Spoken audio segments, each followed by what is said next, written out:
Well, how do you do, buckaroos, and how the heck are you? Long day at work, hotter than hell, sweating my ass off, man. I did. So, here's one I've got. It's brewed and canned by Piney River. But if you notice, the label isn't a typical Piney River label. That's because, hold on. Every time I walk outside, I start sneezing. Son of a biscuit. Goodness gracious. Wake the dead. So anyway, established 1951, Mexican Villa, Flying Ace Lager, Cerveza. Biscuits, man. Liberty and legacy. Mexican Villa's Flying Ace Lager is about what matters most. Our family, our friends, and what times we have together.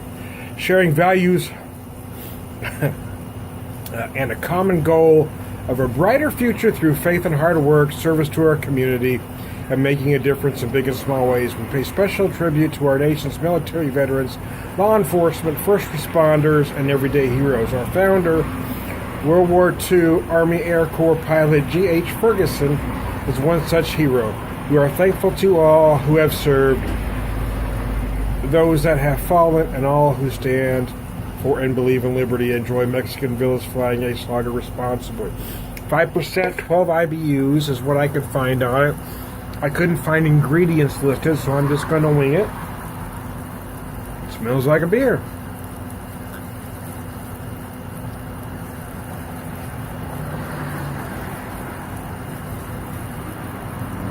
Typically, Mexican lagers will use rice, sometimes corn.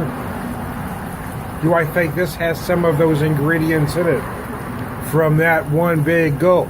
Yeah, actually, I probably do. It has that flavor, but not in an off way. Again, I've said this before. Anytime serious macro drinkers want to correct me, I mean, I have said this before. Rice and or corn aren't necessarily the enemy. It's the quality of those products used, how much is used, and how they're used that makes a difference. Sometimes if you're trying to achieve a specific flavor, they could help you get to a certain style. But the problem is with the macros, they're using such an abundance, and they're using cheap they're using cheap adjuncts to make a cheap beer. So it is a difference. This was only $7.99 a six-pack. So you know, at the store today, I saw this, and then I passed it by, and then I saw Leinenkugels had their anniversary lager out, and I almost picked that up. It was $7.99. I thought to myself, I said, "Self, here you can have an actual craft beer for $7.99, or you could support an evil conglomerate."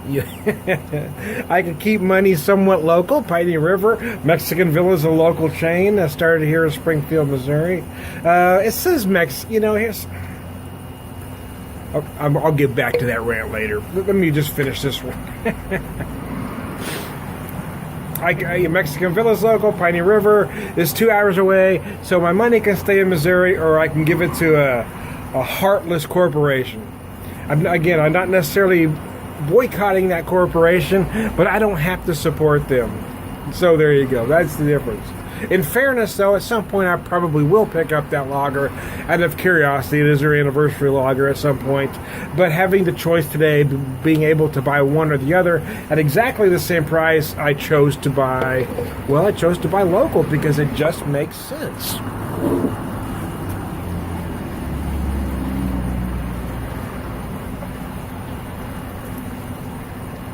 Using my Bellican beer glass. So, is this an outstanding beer? Well, it depends on what measure you're using. Here's the thing. For the style, for what it is supposed to be, which is a version of a Mexican-style lager, yeah, it is outstanding. I mean, would it be a first choice for me among other styles? No, because it's not typically what I drink. But, again, for $7.99 a six-pack, it's not much more than the usual macro suspects. So for a little bit more, I can buy an actual craft beer and support local rather than far away. I'd rather line the pockets of some great folks at Piney River and the folks in Mexican Villa than some CEO who's already got a golden parachute. How about that?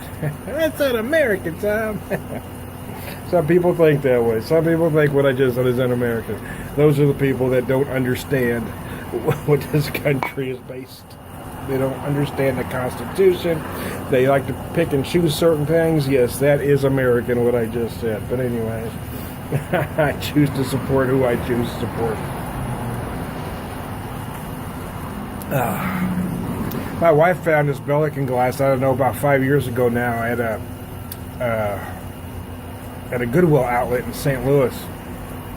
I love the little glass. It's perfect for this type of beer because I don't pour it all in there at a time. It stays cold. You drink it quickly, and it's just a nice glass. My only complaint is I can't find Bellican beer, and I need to make a friend that's going to Belize that will bring me back a damn Bellican beer. So if any of my listeners out there, watchers, viewers, whatever, happen to go to Belize, I will, I'll compensate you. I'll trade you something. I'll do whatever it takes, man. I'd like to see my OCD's working overtime because I have to combine the beer in the glass. And here I've had this glass 5 years and I can't put the right beer in the glass. It just drives me nuts.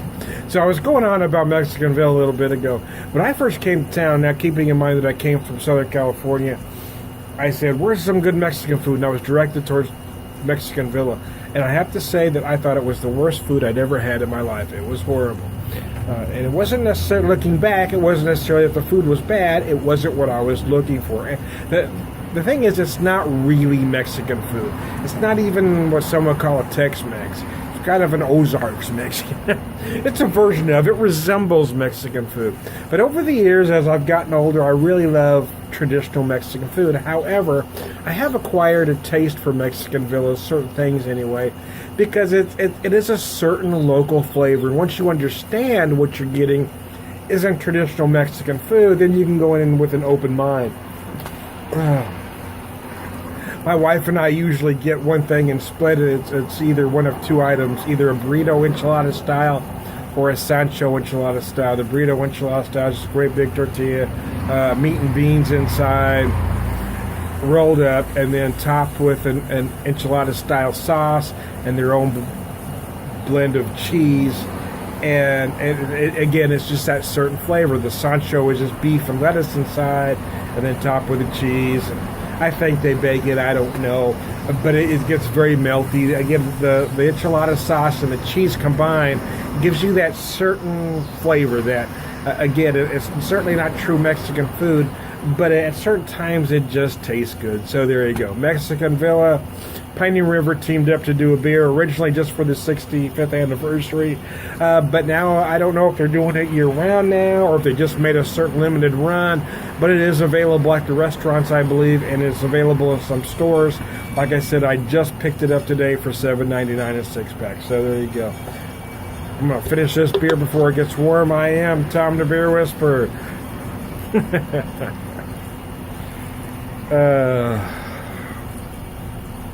BeerVangelist, that's where I was going, man. Did you see that? Prolific beer drinker. Let's see. Beer Whisperer, BeerVangelist, prolific beer drinker, Purveyor of Wisdom, all around good guy. Boy, I tell you what, it was a long day. My head got fried out there. Now, I didn't give you specific aromas and flavors because do you really need that with a beer like this? No. And just a beer you want cold. It's perfect if you're going to the restaurant. Heck, it might even work with actual Mexican food. Or it's one of those beers you drink quick on a hot day. In my particular case, the very first beer after work to drink rather quickly. And there you go.